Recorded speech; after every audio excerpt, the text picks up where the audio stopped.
Alrighty, hope everybody's doing well. I thought I'd do a video on my strange practice of letting the breeders have fry in their tank, and then how I move the fry into a new tank to grow out. So I'll start with the Tiger King Cobras that I had moved aside, trying to get them on here.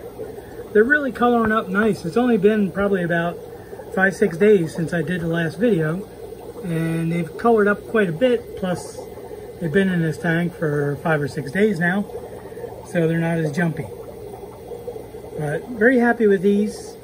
And so I think there's a lot of fry in this tank of the red Moscows, so I'm going to be moving them to fry. And this tank is still coming down, hopefully today.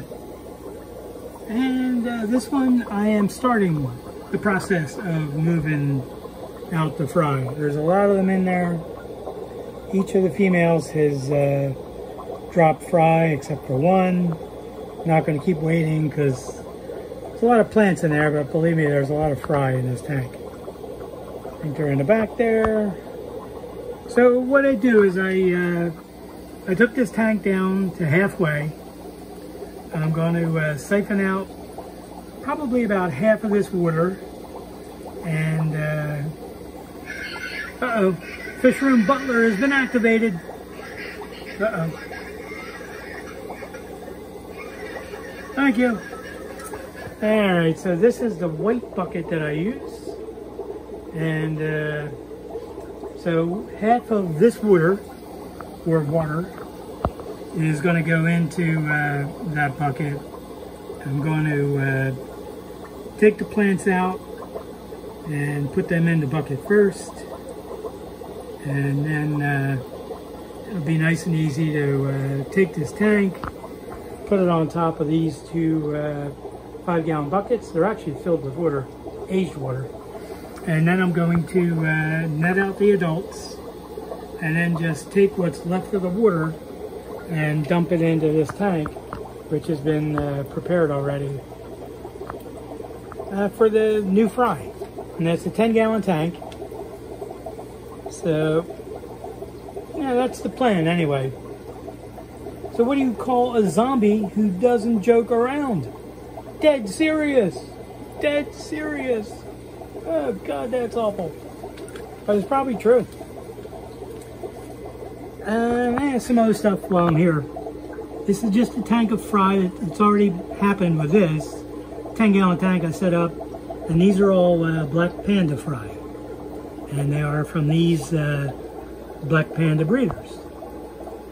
Sometimes I try to leave the fry in with the black pandas, but I have a problem usually with the larger females like this one. They will go after the fry no matter what age. So that's a bit of a pain in the neck.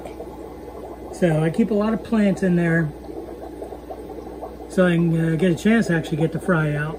And just trying to get a male on here. They're nice.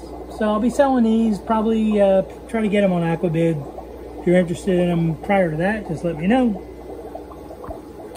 And then in a couple of months I'll have a poop load for sale. Alright, so I'm going to move, drain the water in that tank, other tank, and get out the plants and then the adults. And then next time I come back, you'll just see this tank full of breeders and this tank full of fry.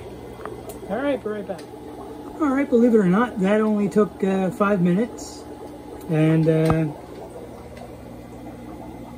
as you can see, the adults are in the 5.5 by themselves. I also squished out the sponge filter, rinsed it good. There's my finger. And I had a second job with this that I usually don't. So you can see I still have the plants in there. And it turned out that I had a couple of snails in the plants. A beautiful broadleaf water sprite, or regular leaf water sprite.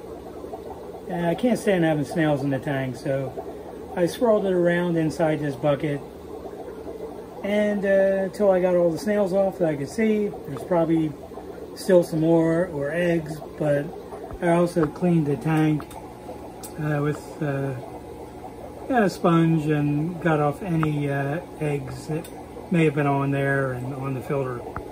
So like I said, the reason why I use the white bucket is common sense. You can see everything in the bucket as long as it's not really dirty water. So this stuff will go back in here. Here being this, the fry are already in their own tank. You can see they're looking pretty good. And so this batch will be for sale when they grow out, other than some that I'll have to cull just in case. I'm trying to keep as much of the black streaking out as I can, but it develops a little bit late. So anyhow, so they're in a 10-gallon tank now with some water sprite, thin leaf. And once again, these are the panda guppies. They had an absolute ton of fry, and that's, you can actually see the pandas now. Sometimes they like to hide. So that's what's going on with that. And so when I was married, I didn't talk to my wife for 5 years. I didn't want to interrupt her. And actually, as Italian chicks, you get the silent thing, and you kind of know you're in deep doo-doo. So this will be the next tank that I'm going to be doing the same thing with. Quite a few of these females have had fry. Half black pastels, some people call them half black whites. A lot of fry, they're up in the top somewhere. They're all over the place actually. There's a couple of them. So I'll be doing the same thing, but I have to prepare the 10-gallon tank that the fry are going to go into. And that I'll be doing next. I'm going to work down here another couple hours. I got to take down that greenish tank. Those 3 tanks I already emptied. So I got to clean, Clorox, rinse them, set them back up, put in treated water, and then one of those tanks will be getting all the fry that's in this tank so they can grow out. And this, once again, is the lower swords that I got from Guppy, who got them in turn from Alan Baez. So I'll be selling some of these by trio pretty soon. And I'll be back with another video, probably not as long as this one took, because kind of got a little lazy. So if you have any questions, just put them in the comments, or you can send me an email. I'll put my email address in the video description. And if you want to buy the food, I have Ultimate Veggie Flake, Ultimate Meat Flake, and the high protein crumble for fry or for adults. And like I said, I'll run the 2 for $26 for a little while, probably another week, and then that'll be it. Alright, thank you so much for watching.